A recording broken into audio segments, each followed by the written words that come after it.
Good morning, children. Children, take out your GK book. Know for sure, class 5. Today, we are going to cover 3 topics. So, open page number 14. How is a book made? बेटा, आप जितनी भी books पढ़ते हो वो books किस तरीके से बनाई जाती हैं, ये आपको इस चैप्टर को पढ़ के पता चलेगा, right? Do you know how many people are involved in the process of publishing a book? How long do you think it takes for an author's vision to take the actual shape of a book? जो author जो book लिखते हैं उसको author बोलते हैं, right? Book के writer को। तो ऑथर को जो वो सोच रहा है उसको एक्चुअली बुक के शेप में आने में, यानी बुक प्रॉपर बुक के शेप में उसके हाथ में बुक आए, उसकी विजन बुक की तरह फॉर्म में दिखे, कितना टाइम लगता होगा almost. Here is a brief introduction to the process of making a book. छोटा सा इंट्रोडक्शन है जिससे आपको पता चलेगा कि एक बुक को बनाने में कितने स्टेप्स आपको फॉलो करने पड़ते हैं, right? Now, it all begins with the writers penning down their ideas. देखो, आपके दिमाग में क्या आइडिया आ रहा है उसको आपको पेन डाउन करने की ज़रूरत होती है, यानी लिखने की ज़रूरत होती है। Writing can take a long time. Obviously book लिखनी है, एक पैराग्राफ नहीं लिखना। सो पूरी बुक लिखने में टाइम लग सकता है, ऑब्वियसली लगता ही लगता है, right? The author has to do a lot of research, revise the text and edit the book before it is finally complete. पहले एक बार ऑथर लिखता है, बहुत सारी रिसर्च करता है, जिस एरिया के बारे में से रिलेटेड आप बुक लिख रहा है उससे रिलेटेड बहुत सारा रिसर्च, यानी बहुत इंक्वायरी करता है उसके बारे में, बहुत इन्फॉर्मेशन सर्च करता है ऑथर। करता है या करती है, कोई भी हो सकता है, right? It can be a girl और अ बॉय। तो बहुत रिसर्च करता है ऑथर, बहुत इन्फॉर्मेशन निकालता है, उस पर बहुत क्वेरीज उसकी जो भी होती हैं उसको रिजॉल्व करने की कोशिश करता है। फिर जो भी उसने टेक्स्ट उसके बेसिस पर लिखा होता है उसको रिवाइज भी करता है, अपने टेक्स्ट को रिव्यू भी करता है। देन जहाँ जहाँ उसको लगता है कि नहीं यहाँ पे थोड़े चेंजेस करने चाहिए, वहाँ पे वो एडिटिंग करता है बुक को, फिर जाके उसकी बुक कंप्लीट होती है।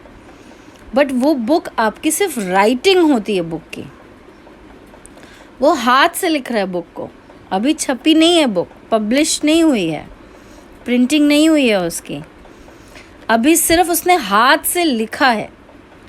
Once the author is happy with the work, a copy of it called a manuscript is sent to a publisher. जब ऑथर सेटिस्फाई हो जाता है कि हाँ अब बुक में कोई कमी नहीं है, उसने चेक कर लिया, रिसर्च कर लिया, फिर से रीचेकिंग भी कर ली, कुछ जो करेक्शंस थे वो भी कर लिए, नीडफुल करेक्शंस आर डन। जब वो सेटिस्फाई होता है अपनी बुक से, हैप्पी होता है, हाँ अब मेरी बुक एकदम ठीक है, तब उसको बोलते हैं, उसकी इस बुक की एक कॉपी जिसको हम बोलते हैं मैन्युस्क्रिप्ट, वो पब्लिशर को भेजी जाती है। ओके, फिर सेकेंड स्टेप क्या होता है? Publisher at the publishing house an editor reads the manuscript, and if the editor likes it, he asks the publisher to publish the book. Only when the publisher is sure that it will be a good book does it get published. जब देखो आप, writer ने, author जो है उसने book लिख ली, rechecking भी कर ली, फिर सब करेक्शंस करने के बाद मैन्युस्क्रिप्ट भेजी पब्लिशर के पास। पब्लिशर के पास भी, पब्लिशर कहाँ बैठता है? पब्लिशिंग हाउस में, जहाँ पे पब्लिशर का जो ऑफिस होता है उसको बोलते हैं पब्लिशिंग हाउस। सो पब्लिशिंग हाउस में भी एक एडिटर होता है, वो बुक को, वो उसको जो बुक की मैन्युस्क्रिप्ट है, मैन्युस्क्रिप्ट को रीड करता है, उसको अगर बुक पसंद आती है तब वो पब्लिशर को बोलता है कि इसको पब्लिश कर दीजिए। ओनली जब पब्लिशर श्योर होता है कि ये अच्छी बुक है तभी वो पब्लिश करवाता है। सो एडिटर क्यों? क्योंकि पब्लिशर के पास तो पब्लिश करने के लिए आई, अगर नहीं चलेगी बुक तो पब्लिशर का भी लॉस होगा। इसलिए पब्लिशर अपने एडिटर से भी चेक कराता है कि बुक अच्छी है कि नहीं है। अगर एडिटर उसका ओके करता है तभी पब्लिशर उस बुक को पब्लिश करता है। Third step, once the manuscript is finalised, the editor works with the writer and makes necessary changes. The editors make sure that the text doesn't have any factual or grammatical errors. एक बार book finalise हो जाती है तो manuscript finalise हो जाती है, तब editor writer के साथ बैठता है, उसमें जो ज़रूरी चेंजेस उसको लगते हैं वो करता है। वो ये देखता है कि कोई भी गलती ना हो, कोई भी ग्रामेटिकल एरर या कोई भी फैक्चुअल एरर यानी कोई गलत फैक्ट ना लिखा हो बुक में, क्यों कोई भी मिस्टेक बुक में नहीं होनी चाहिए। उसको बहुत बार चेक करते हैं, right.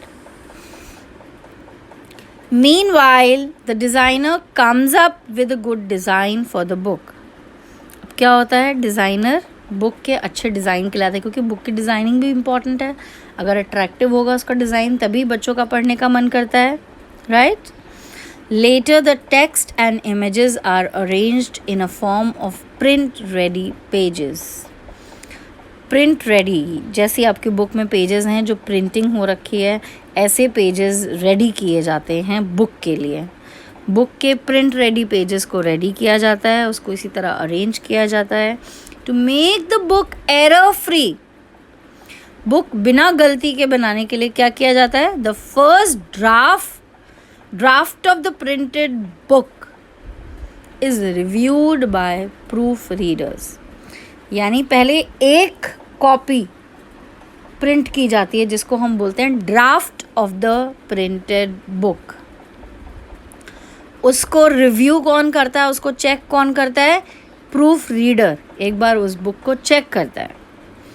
They check the entire book very minutely including words, images, figures and tables. बहुत ही माइन्यूटली ध्यान से छोटी छोटी चीज़ों को, उसमें वर्ड्स हों, इमेजेस हों, कोई भी फिगर्स हैं, कोई भी टेबल्स हैं, सब इंफॉर्मेशन करेक्ट है उसमें कि नहीं है, सब कुछ चेक करता है proof reader. Okay, right? At the next step, once all the pages of the book are finalized, they are given to the printer. जब सारे बुक के सारे पेजेस फाइनलाइज हो जाते हैं, अच्छे से चेक हो जाते हैं, उनमें कोई मिस्टेक नहीं होती है, तब वो पेजेस वो बुक किसको दी जाती है, प्रिंटर को। अब प्रिंटिंग प्रेस में क्या होता है, प्रिंटर कहाँ बैठता है, प्रिंटिंग प्रेस में। So at the printing press the pages are printed on huge printing machines. Printing press में बड़ी बड़ी मशीन होती है प्रिंटिंग की, उसमें वो पेजेस को प्रिंट किया जाता है। The paper is then folded in the correct order. फिर पेपर को करेक्ट ऑर्डर में फोल्ड किया जाता है, पेज नंबर के अकॉर्डिंग जैसे लगे होते हैं उस ऑर्डर में उनको फोल्ड किया जाता है। Bound inside the covers and trimmed to size. एक साइज़ की ट्रिमिंग होती है उनकी, और एक कवर के अंदर जो बुक का कवर है उसके अंदर उनको बाउंड करके स्टेपल कर दिया जाता है, ठीक है, वो भी मशीन से ही होता है staple. The writers manuscript is now a real book. अब राइटर ने जो बुक लिखी थी, जो बुक एक हाथ से लिखने के बाद क्या बना था, एक मैन्युस्क्रिप्ट बना था, जो राइटर की मैन्युस्क्रिप्ट थी अब वो रियल बुक बन के तैयार है। What next, it is now time for the marketing and publicity department to create a buzz in the market so that people come to know about the book even before it is released. अब book release होने के पहले ही लोगों को उस book के बारे में जितनी इन्फॉर्मेशन दे सकते हैं उतनी इन्फॉर्मेशन देनी चाहिए। बुक को मार्केट में पब्लिसिटी मिलना चाहिए। तो अब मार्केटिंग डिपार्टमेंट का और पब्लिसिटी डिपार्टमेंट का काम है कि इतना मार्केट में शोर हो जाए बुक के लिए, आने से पहले ही इतनी बात हो जाए उसके बारे में कि रिलीज़ होते ही सब उसको लेने की सोचें। सो बुक रिलीज़ होने से पहले मार्केट में लोगों को बुक के बारे में हल्ला होना चाहिए, शोर होना चाहिए, सबको पता होना चाहिए बुक के बारे में। They arrange for book launch parties. बेटा बुक लॉन्च पार्टीज़ बहुत सारी अरेंज करते हैं बहुत सारे लोग। They also make sure that the book gets reviewed in newspapers और मैगजीन्स। बहुत सारी पार्टीज़ होती हैं और जिन लोगों ने बुक पढ़ी है उनके रिव्यूज़ न्यूज़पेपर में और अलग अलग मैगज़ीन्स में ज़रूर निकाले जाते हैं, जिससे उसका रिव्यू कोई भी पढ़ेगा कि ये बुक बहुत अच्छी है, मस्ट रीड है, इट इज़ रियली ह्यूमरस, या इट्स अ गुड थ्रिलर, कुछ भी कैसी भी आपकी बुक हो सकती है। सो बुक जैसी है उसके अच्छे रिव्यूज़ न्यूज़पेपर और मैगज़ीन में ज़रूर वो पब्लिश करवाते हैं, छपवाते हैं, जिससे कि लोग पढ़ें और उनका इंटरेस्ट आए बुक को पढ़ने के लिए। Can you think of some other ways in which people can be informed about forthcoming books? जो बुक आने वाली है, जो बुक पब्लिश होने वाली है या पब्लिश हो चुकी है, बुक मार्केट में रिलीज़ होने वाली है, उसके बारे में और भी कोई तरीके आपके दिमाग में है कि आप उसको कैसे पब्लिक कर सकते हो, कैसे लोगों को उसकी इन्फॉर्मेशन दे सकते हैं? ऑब्वियसली न्यूज़पेपर में, मैगज़ीन में रिव्यूज़ लिख के। देन आप टीवी पे उसका एडवर्टीज़मेंट कर सकते हैं। अब तो इंटरनेट है आपके पास, इंटरनेट पे बुक का पेज और ये सब इनिशियल एक दो पेज सिर्फ दे दिया, and if you want to read link एक दे दिया, बाय अ बुक, राइट? बहुत सारे तरीके हैं। ओके, इंटरेस्ट बट लोगों का बनना चाहिए बुक खरीदने में। Now last, the finished books are delivered to bookstores and libraries all over the country and sometimes around the world. अब जो books ready हो गई, इनको पूरे वर्ल्ड में जितनी भी बुक स्टोर्स हैं, लाइब्रेरीज़ हैं, सब जगह पहुंचाई जाती हैं ये books. The sales team works hard to push the book sales. Book बिके इसके लिए सेल्स टीम बहुत हार्ड वर्क करती है। At the end of every season, a part of the money the publisher earns from the sale of each book goes to the author as royalty. जब book, जो कि book तो publisher ने publish की, पैसे तो पब्लिशर के लगे, तो जो भी एक सीज़न के एंड में पब्लिशर जितना भी अर्न करता है उसका एक पोर्शन, कुछ पोर्शन वो डिसाइडेड होता है ऑलरेडी, ऑथर को चला जाता है, क्योंकि ऑथर ने बुक लिखी है। सो ऑथर को एज रॉयल्टी वो अमाउंट जाता है। Okay, now let's do this quick quiz. What is a book with a soft paper cover called?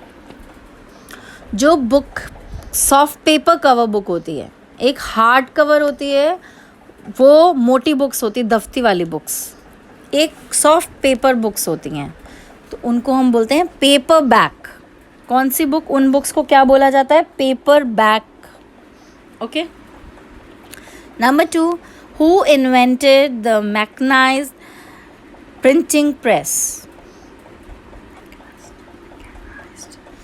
Printing press किसने बनाई थी? मैकेनाइज्ड। अब बेटा इसकी स्पेलिंग आपको दिखेगी Johannes Berger, Johannes Gutenberg, but ये आप जॉनस नहीं बोलते हैं, इसका जे साइलेंट होता है। We pronounce it at Yohannes. Yohannes Gutenberg is the answer. Okay, number 3, at the end of many books you will find a list of the words with page numbers of where the words appear in the book. What is this list called? देखिए, अब कुछ important words होते हैं या कुछ new words होते हैं या different words होते हैं, उनकी एक list होती है लास्ट में बुक के, और जो word की list है वो word के आगे पेज नंबर लिखा होता है कि ये word किस पेज नंबर पे है, right? So इसको क्या बोलते हैं हम? इस लिस्ट को बोलते हैं index. What do we call this list? Index.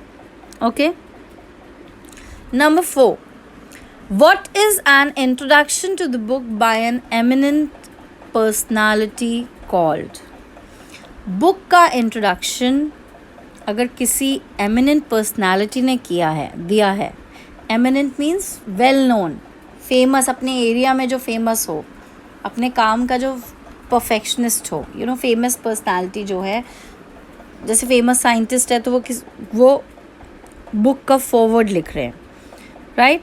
So book के बारे में इंट्रोडक्शन लिख रहे हैं और हेडिंग होती है forward.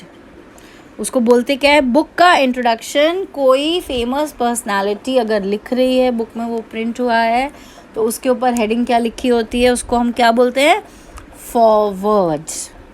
Okay. Have fun making a book of your own.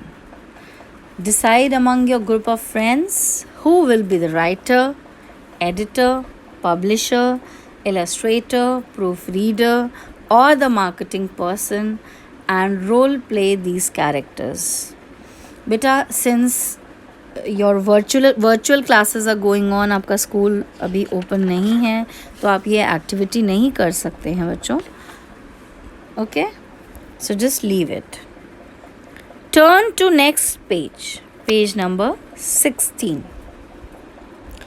Topic is parliaments of different countries. Her country का जो पार्लियामेंट है उसका अलग नाम है, उसको हम अलग नाम से बुलाते हैं। Given below are the images of the parliaments of different countries. Help know in finding out which countries they belong to. सबसे पहला पार्लियामेंट आपने बहुत बार देखा होगा, ये पार्लियामेंट हमारे इंडिया में है, और हम इंडिया के पार्लियामेंट को बोलते क्या हैं, संसद।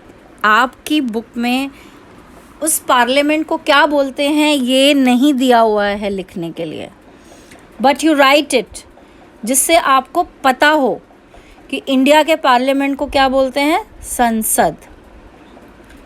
ठीक, ये इंडिया का पार्लियामेंट है। सेकेंड, नंबर 2, बिल्डिंग को रिकॉग्नाइज करिए, बिल्डिंग को पहचानिए, आइडेंटिफाई करिए, जिससे आगे आप कल फिर देखें कभी ये इमेज आए तो आप देख के पहचान लें। सो नंबर 2 पे जो पार्लियामेंट है वो कहाँ का है, चाइना का। ओके, एंड इस पार्लियामेंट का नाम क्या है, क्या बोलते हैं चाइना के पार्लियामेंट को, national people's Congress.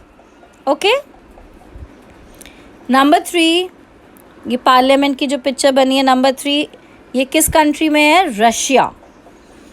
And we call it federal assembly. Russia के पार्लियामेंट को हम क्या बोलते हैं, federal assembly. Children, you have to learn these names.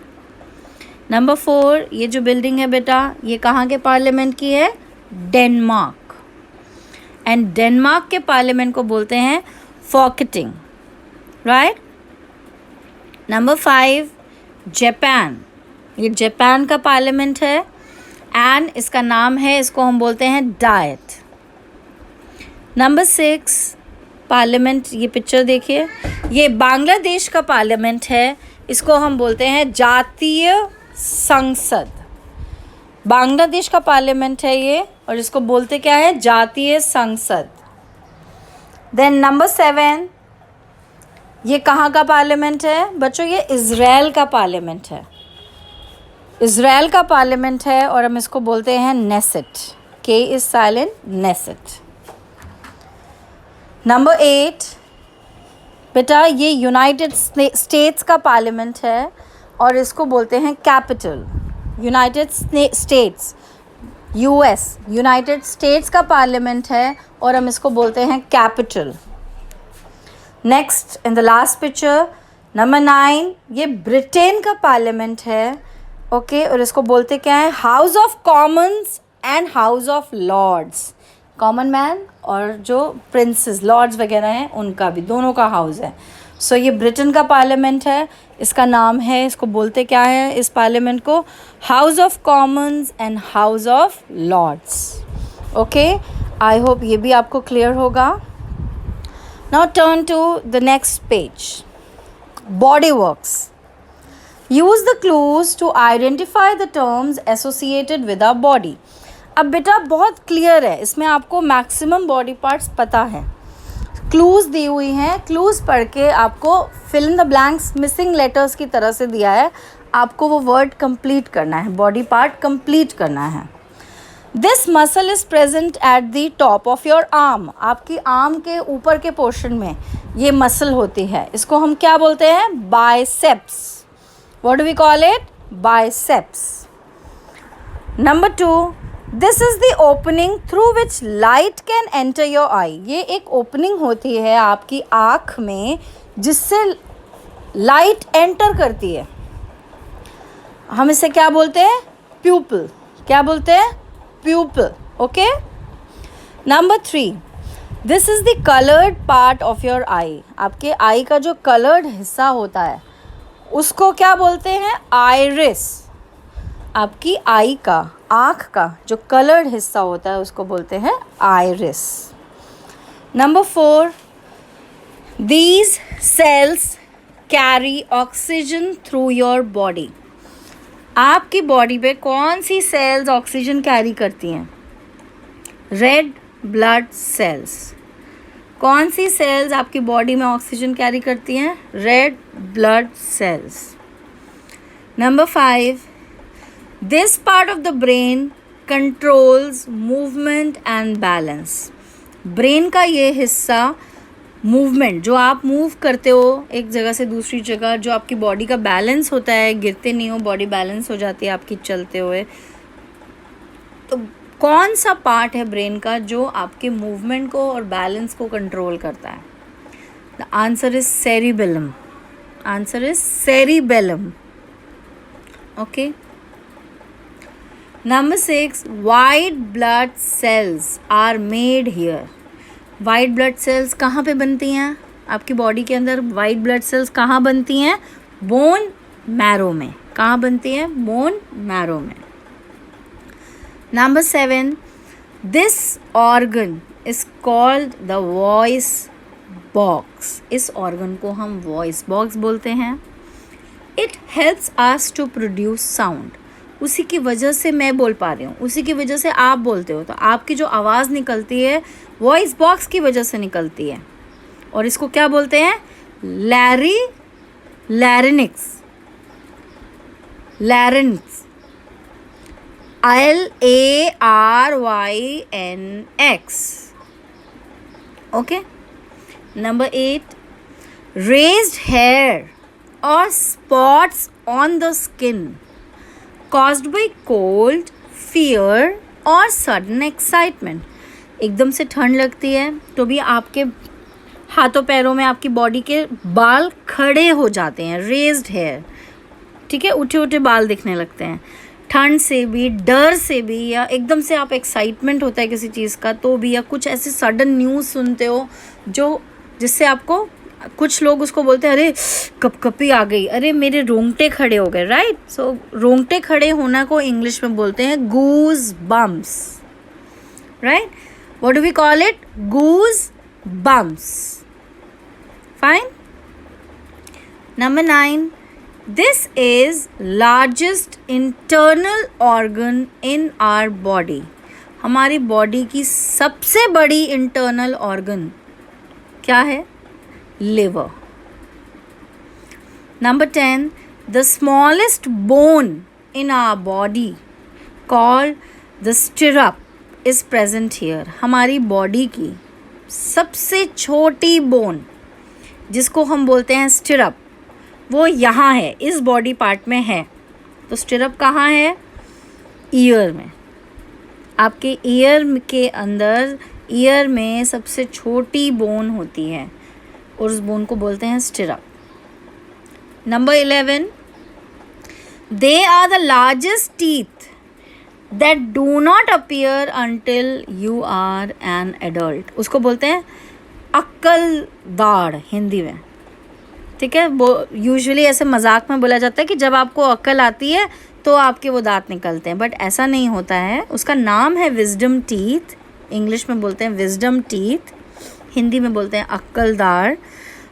और वो तब आती है जब आप एडल्ट हो जाते हो. जब आप एडल्ट होते हो तो वो आपका टीथ निकलता है और इसको बोलते हैं लार्जेस्ट टीथ. मतलब ये टीथ सबसे बड़ा होता है. So they are the largest teeth. और ये तब अपीयर होते हैं, तब बाहर निकलते हैं जब आप एडल्ट हो जाते हो. And we call them wisdom teeth. Okay. Number 12, this is the protective coating that encloses most nerve fibers. ये बहुत ही प्रोटेक्टिव कोटिंग, एक लेयर है, कोटिंग है जो नर्व का जो फाइबर उसके ऊपर एक लेयर होती है, प्रोटेक्टिव कोटिंग होती है। नर्व्स को बचाने के लिए जो ऊपर उनकी लेयर होती है, कोटिंग होती है, उसको बोलते हैं माइलिन शीथ। क्या बोलते हैं? Myelin sheath. Okay children, one tidbit is given. During a lifetime of 70 years, the heart will beat about 2.5 billion times and pump more than 132 million liters of blood.